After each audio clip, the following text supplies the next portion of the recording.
I think the document that was released this morning will help cure the ADD that the DFL leadership has, and that's attention to the deficit disorder.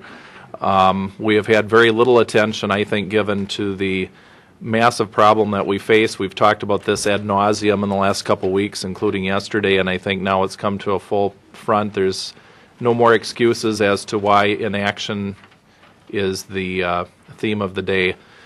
We know what the problem is. We know that we're going to have to come up with somewhere between $700 and $900 more million, and we have no in-biennium deficit. I think that is one of the bright spots for some folks, is that we don't have to go through an unallotment process within this biennium. So in the full length of the rest of the session, we can focus on the long-term deficit and the structural changes that will need to take place.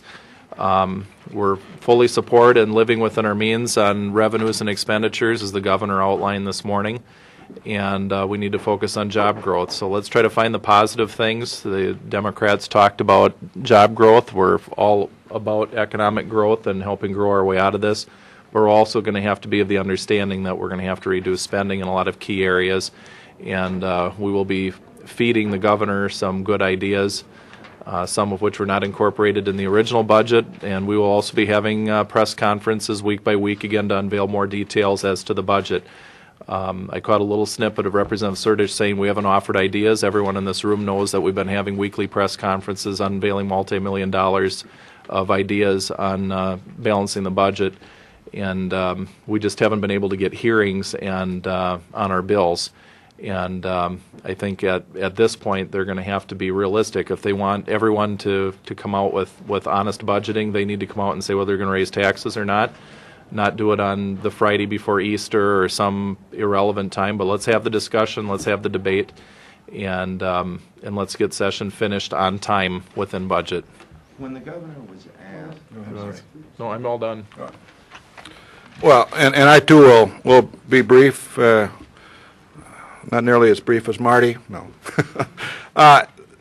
We are now 60 days into this legislative session, 60 days, a little over 70 left.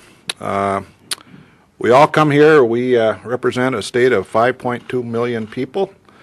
201 of us are honored to lead this state in the Minnesota legislature.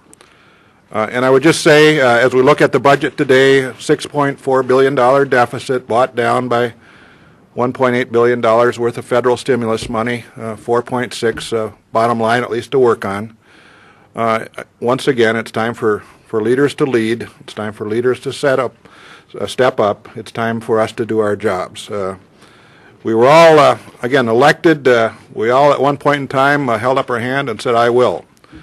We took that oath. And I would say today that we need to live up that oath. We need to live up to our responsibilities. We need to get about doing what the big job of this session really is, the main event. The main event of this session is to solve this budget crisis for all of Minnesota, for the people. This is not about Republican and Democrat in the end. It's about serving the people of Minnesota. And it's up to us, again, as leaders, to step up now and do this. So as we have done in the past and will do today, we call upon certainly the DFL leadership to step forward with, again, their ideas. If they have tax increases, that's fair. Let's put them on the table. Let's talk about them. Let's let the state of Minnesota digest those ideas as well.